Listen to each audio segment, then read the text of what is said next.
Hello guys. Welcome to Diablo the Primordial. This video is the continuation video after Carrion vs Vega Part 2. So if you have not watched the previous parts, then please watch them. The links are in the description. And please check out my second channel Top Anime Sensei for the light novel of Tensura. So without any further delay, let's start. But before we start, please like, subscribe and press the bell icon so you don't miss the updates. The evil dragon beast, which should have been bisected, drew near, unnoticed, from Carrion's rear and attacked him. The evil dragon beast must also have a dreadful regenerative ability. Give it a little time and it will revive even when bisected into two. In addition, ha ha ha, did I say it was crafty? Someone like you are not an opponent for me, but it was troublesome when you were sneaking and hiding. I lured you out with me as the decoy. How is it? This is a strategy, you know. Despair struck Carrion. Vega showed a supercilious smile to Carrion. And then, his injuries were restored in but a moment. The traces of the serious injury was nowhere to be found. From the beginning, he was not hurt. Damn it, I was had by this guy. Though it was frustrating, Carrion couldn't help but to admit that Vega's abilities are far stronger than he expected. At Carrion, who Vega was looking down on like he was looking at trash, he shot a large magic bullet. He intended to get rid of Carrion, without minding the evil dragon beast who was pinning Carrion down from behind rear. The moment the magic bullet was shot, Carrion desperately mustered his strength to take evasive action. He managed to avoid a direct hit, but he did lose the left side of his body. He is alive, barely. As Carrion is the king of the beastmen, he has a high vitality. He won't die to this degree. However, he believes it would be hard to make a comeback from this situation. Damn, is this the end, huh? He wanted to think that he would survive till the end, but he doesn't seem to have any other choice. The rest he can only gamble for with his last resort. For the remaining 10 minutes, he will perform his full offensive attack. I have no choice but to fight using my original skill, Dragon Body. He thought so. All of his injuries will be completely healed and his magic power will be restored too. However, all left is defeat.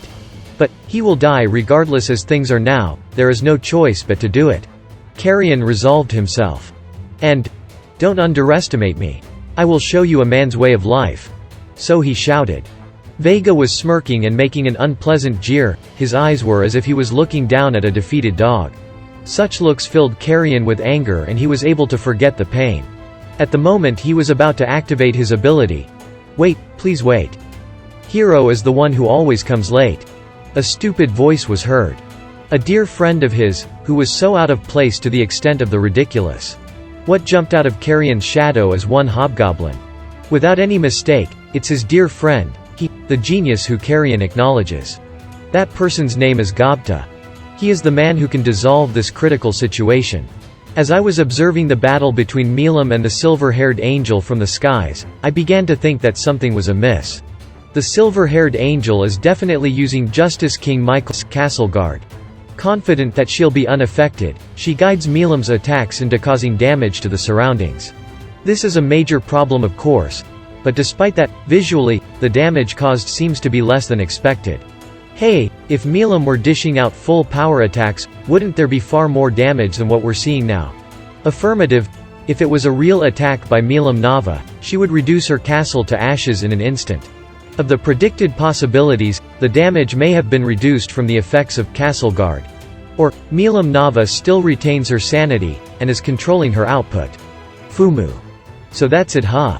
Although she is emanating waves of anger that are enough to cause the atmosphere to shudder, there were no signs of her unleashing ultra-high output attacks. Only the castle tower was blown away at the start of the battle. It would be best to assume she still hasn't lost her sanity, and is suppressing her rage. Which is also why Justice King Michael's domination abilities have not been activated.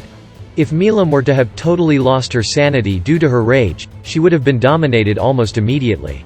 Diablo. Yes, I am here. From my summons, Diablo appeared behind me, ready to respond. Kneeling behind him were the 3 remaining devil lords. Diablo, you guys, go and get rid of the other 4 angels. After that's done, go defeat Vega. Though I sent Datta, just him alone is kinda worrying. Also, one of you shall stay and be my support. Understood. We will finish up shortly, and move to support Rimuru-sama. The representative Diablo answered, Testarossa and others also nodded in unison. Though those angels are on par with awakened demon lords, the demons are the more combat-oriented ones among my Guardian class followers. It'll be fine to leave this to them. They are even in numbers, and Diablo is around too. I can believe they'll succeed. I'll leave that to you guys then. After saying so, I began flying towards Milam. As for the ones left behind, they seem to have begun arguing about who is going to be my support. It was fortunate that I didn't notice this. Whoever won the spot is really of little importance. Among the ones who remained, a winner emerged from their peaceful discussion. Diablo showed a gentlemanly smile as he glares at the others. And the like could be heard from the others, but the three of them didn't openly protest. As expected, this went smoothly, all thanks to your prudence. A highly satisfied Diablo was smiling. Then, with a glance, he turned his attention to the four angels with disinterest. Velda's minions, 4 of the Apostles of the End. They were known as the Executioners, 7 Angels of Crucifixion, and were the combat team in charge of close-quarters combat. This time, they were dispatched under Lucia's direct command. As long as she had castle guard, Lucia's safety is assured. They were around as a form of insurance. But their main aim was to be Lucia's sword. The ultimate skilled Justice King Michael has almost no means of directly attacking. In other words, the executioners are to be Lucia's hands and feet, weapons for the purpose of destroying enemies. Michael's will, which has now become Lucia's ego, chose them for this purpose. Toranioto, who wields a warhammer imbued with the lightning element, is a hulking muscular man. Arya, who wields a great axe imbued with the fire element, has the looks of a small-framed girl. Oruka, who wields a trident imbued with the water element, is a pretty lady with a slim and prim body. Priscilla, who wields the nine-tail, an item imbued with the wind element. The 4 of them were calm and composed even when Diablo and Co. suddenly appeared. What that showed was the confidence of the absolute strongest beings. Their pride, as beings that have attained the powers of the highest class, seraphims. The demons and angels sized each other up, and quietly looked at one another. Fumu, we have no time for games, let's end this quickly. The first to speak was Diablo. Testa, Ultima and Carrera agreed. End this quickly, you say? Don't make me laugh, puny demons. There's no way you demons who have restricted evolutions are able to reach us seraphims, the highest of the angels. For us who have been granted the powers of seraphims from Velda Sama, we are the strongest existences, vastly superior to the mass-produced army. We easily outclass you lot. Though it seems you bunch have become Demon Lord class, in the end your evolutions are still incomplete. You shouldn't be letting your arrogance get to your heads simply because you've been upgraded to Demon Lords from Archdemons. Toranioto bellowed. To his words, Diablo felt something was amiss. Does the opposing boss Velda not know that they have reached the Devil Lord class? This would be a joke, if that was the case. If it was their master Rimuru, he would have identified them in one glance. Unless information has not been shared amongst them, that seems to be the case. Because of his absolute confidence in himself, he was lax in doing a matter as trivial as sharing information. The ego of the strong, ha! On that point, Rimuru-sama has his bases covered, as expected. Diablo was thoroughly ecstatic, as he thought of their master, who meticulously worked to set up a network to disseminate and share information, no matter the kind of information. As his mood has greatly improved, Diablo's eyes turned gentle, towards the fools before him. Hey, Diablo? Why you're so happy? Didn't we just get dissed by the other side? Kufufu, it's because of such matters, that you still have a ways to go. Even from the words of those foolish beings, we can pick out points that show us how great our master is. Eh? Ufufu. That's right, as expected, you seem to have noticed too, Diablo. Of course, Testarossa, I shall leave those beings in your merciful hands. If I were to do it, I'd cause them to suffer. You'd be able to purge them with no such pains. Era, are you sure about that?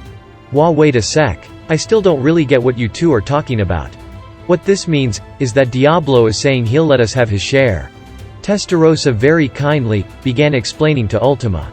About how their master Great Demon Lord Rimuru, puts great faith into his subordinates. After listening to the explanation, Ultima's eyes sparkled and exclaimed loudly. So that's it. So what you're saying, is that Rimuru-sama is way higher class than them? Testa nodded satisfied. Though she also noticed that Ultima's understanding is slightly off, it's not a problem as of now.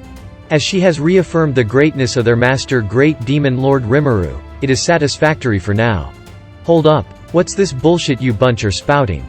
Han? You pathetic demons, do what to us highest class angels? Purge us without suffering? Don't make me laugh. Due to the insulting words from the demons, Arya screamed as she was totally pissed. She unholstered her great axe, a weapon that didn't seem to fit her small build, and assumed a stance while gripping it. With a burning anger lit in her eyes, while her hair was standing on end. And that's it. Thank you so much for watching. And here is a special thank you for all the members of DIABLO'S Demons, who are the members for more than a month. Thank you so much for joining the membership. Thank you. Denki Perez. Thank you. Equinox. Thank you. Sith Lord 906. Thank you. Bloody August 13. Thank you. Rule Real. Thank you. E. Thank you. Carl Armachuelo. Thank you. Anthony Cody. Thank you. Akira Blackblood. Thank you. Brandon Lee. Thank you. Nova Strike. And if you guys have not watched my earlier videos, then please watch them.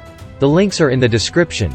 And please check out my other channel Top Anime Sensei for the light novel of Tensura. And don't forget to like, subscribe and press the bell icon so you don't miss the updates.